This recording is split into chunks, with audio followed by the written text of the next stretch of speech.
श्रीमान् वेङ्कटनाथार्यः कवितार्किक केसरी वेदान्ताचार्यवर्यो मे सन्निधत्तां सदा कृते। लक्ष्मीचरण राजीव लाक्षा लक्षित वक्षसे विश्वसर्गातिलीलाय वेङ्कटब्रह्मणे नमः। लक्ष्मीचरण राजीव लाक्षा लक्षित वक्षसे विश्वसर्गातिलीलाय वेङ्कटब्रह्मणे नमः। असदृशम् अरुणाब्जदृशम् प्रस्फीतपयोदरस्फुरन्मूर्तिम् मनसि दधीमहि सततम् लोकानां मातरं पितरं च। இதுலயே பாடபேதம் உள்ள ஒரு ஸ்லோகம் வரும், அதையும் சேர்த்து சேவிச்சுடுறேன். असदृशम् अरुणाब्जदृशम् प्रस्विन्न पयोधर स्फुरन्मूर्तिम् मनसि दधीमहि सततम् मातारं मातरं च लोकानाम्। प्रातरं भुजविडम्बि लोचनाम् मातरं त्रिजगताम् उपास्महे शीतरम्यकरुणावलोकनैः यातरङ्कयति मङ्गलानि नः। आचक्रायुधवाच गुरुर् आचार्यवर्गं भजे मध्यस्थैरिह नाथयामुनमुखैर् मान्यैः सनातीकृतम् क्षीराम्भोधिसुधापयोधरपय पूरायिवोदित्वरा यद्वाचाम्बिसरा जगन्ति निधराम् उज्जीवयन्ति स्वयम्. அஞ்சாவது ஸ்லோகமும் கொஞ்சம் பாடபேதம் உள்ள ஸ்லோகம்தான். ஜலதீது ஹிது ஸ்துத்யா சத்யா சதி மம பாரதி ரச்சயது நமோ வாச்சே பிராச்சேதசானன ஜன்மனே பவதவ பவம் தாபம் லோபம் நயன்த்யனயாயயா புவி சுலபதாம் நீதா சீதா சரித்திர சுதாச்சரி. அஞ்சாவது ஸ்லோகமும் கொஞ்சம் பாடபேதம் உள்ளதான ஸ்லோகங்களையும் சேர்த்து சொல்லிடுறேன். भुवन जननीं तुष्टो शन्ति पुरोरसनाधुना रचयति नमो वाचे प्राचेतसानन जन्मने जनकतनया दिव्यो दन्तामृतद्रववर्षिणीं जगति कवयः श्राव्यं काव्यं गृह्णन्त्यवलम्ब्ययाम्।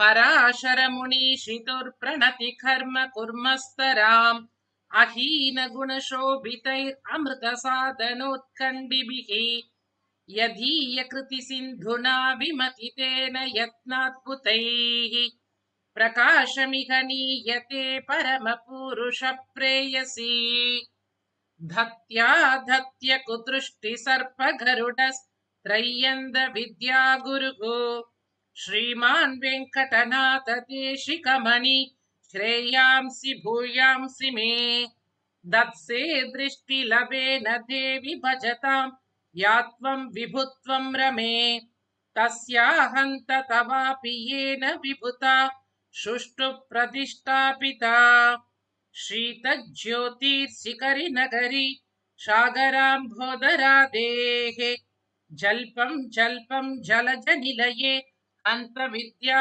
समृद्धिम् निर्विन्नामे ननु भगवती भारतीयं त्वदीयम् स्तोत्रं चित्रं स्फुरति जननी स्वैरम् आरब्धु कामा मधान्तक्षो नीपत् यपसदमन प्रीणन कृते नमस्कारं ब्रूमो भगवति चमत्कार वचने विधात्रीम् आनन्दं विपुलमिह चामुत्र च तव स्तुतिं प्रस्तौत्वं हो भरनिरसनायाद्य रसना तत्पादृक् रचना विधक्त रसना कण्ढूति निर्धूतये केचिन्नीच विचार गोचर गिरो गत्नन्दु मिथ्याकृतीः स्वं वाग्ब्रह्म पुराण जिह्मगशिर कम्पावहं पावनी कर्तुं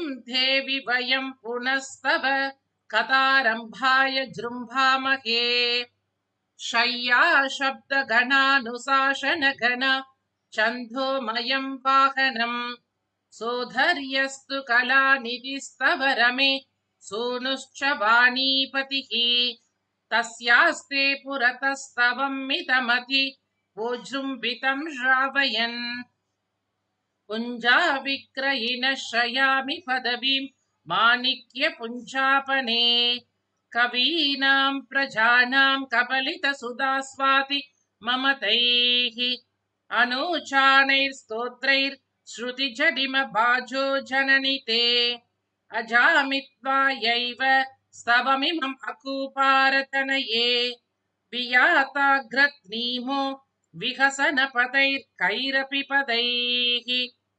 विद्वप्यस्वधमानयात्मकृतया विश्वाम्भनाधीयते स्तुत्या ते सुखमज्ञचेतसि दृशत् प्रायेण दूये ततः गान्धर्वीः पुरन्दरादिशिरसाम् आन्दोलयित्री चिरम् गीतिः सा भतिरान्ननन्दयति चेत् किं चिन्नमेतावता वक्तुं नैव चतुर्विधः श्रुतिरसौ ईष्टेन चाष्टश्रुतिः नो चक्षुर्श्रुतिरभ्यहो तव गुणान् नारायण प्रेयसी स्तोतुं त्वामपि तामहं व्यवसितो दूरं हनूमन्मुखैः दुर्लङ्घ्यं चलति तरीतु मनस पङ्गोर्तते चापलम् गर्भदुर्वसुधापतिस्तुतिपर व्याहारकूपान्दथा निर्विन्नाशय एव वेङ्कटकवि अङ्गेरुहावासिनी अद्य त्वद्गुणवर्णनामृतरसैर् आनन्दितुं जृम्भते सिञ्चापर्णरसावसन्नरसन புன்றேக்ஷுசாரைரிவ. இதுலயும் ஒரு சின்ன பாடபேதம் இருக்கு. நிர்வின்னாஷய ஏவ வெங்கடகவினும் வரலாம், ஏஷ வெங்கடகவி அப்படின்னும் வரலாம். நாகம் ஜானே நவரசகதீர் நார்த்தம் அக்ஷுண்ணம் அன்யைஹி நாலங்காரான் அபி ந ச வச்சோ கும்பகம்பீரிமானம் स्तोतुं मातस्ततपि भवतीं त्यक्तलज्जो यतेहम् मन्तुं किं तु प्रतितकरुणा क्षन्तुम् अर्हस्य मुं त्वम् चक्षुष्मन्तश्च शरणकमलचक्षुषि श्रोद्रवन्तः श्रोद्रे भूमेर्जलति तनये जन्मबन्धोऽपि न स्मः वक्त्रान्यासन् भगवति न षट् पञ्च चत्वारि वानः कस्मात् अस्मान् न हसतु जन स्तोष्यतस्त्वद्गुणौघम्. இதுலயும் சின்னதா ஒரு பாடபேதம் இருக்கு. சக்ஷுஷ்மந்தஸ் சரணகமலே சக்ஷுஷா ஸ்ரோத்ரவந்தக அப்படின்னு ஒரு சின்ன பாடபேதம் இருக்கு.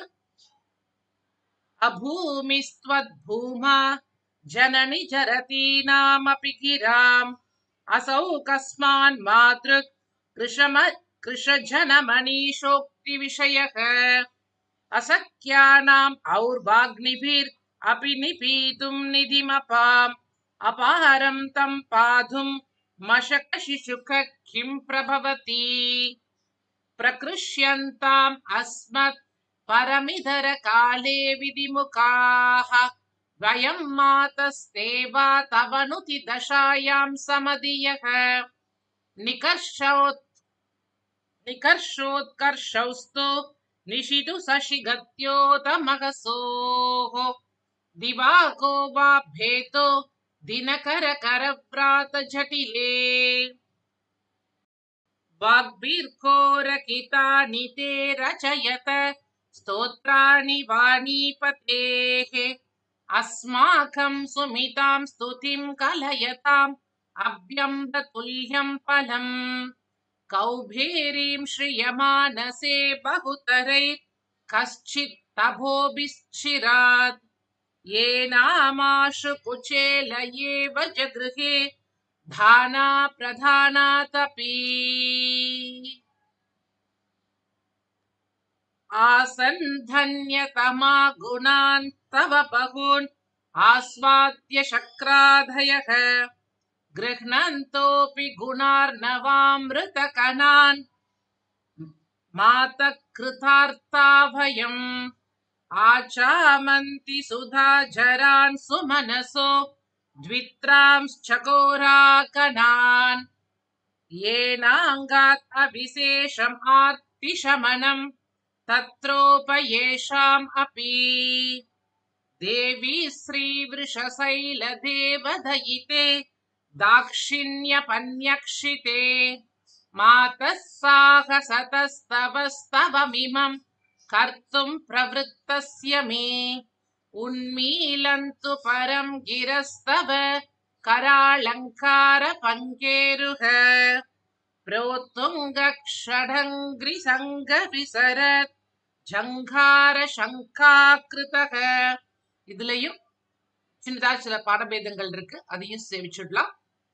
தேவி ஸ்ரீ விருஷசைல தேவதயிதே தாக்ஷிண்ய பன்யக்ஷிதே மாதஸ் சாகசதஸ்தவஸ்தவமிமம் கர்த்தும் பிரவருத்தஸ்ய மே உன்மீலந்து பரம் கிரஸ்தவ कराळङ्कार पङ्गेरुहा प्रेङ्कत्तुङ्ग षडङ्ग्रिशङ्क विचरत् शङ्घार शङ्काकरः पद्यानां दशभिर्यतस्तुतशतैस्त्वत्प्रेयसः पादुकाम् त्रय्यन्तार्य गुरुः परोहयमुखस्तत्राम्बको विस्मयः स्तोक प्रज्ञम् अतीव मूकमपि माम् श्लोकैः सहस्रेण ते स्तोतारम् समवेक्ष्य सूक्ष्ममतिभिर् कस्मात् न विस्मीयते.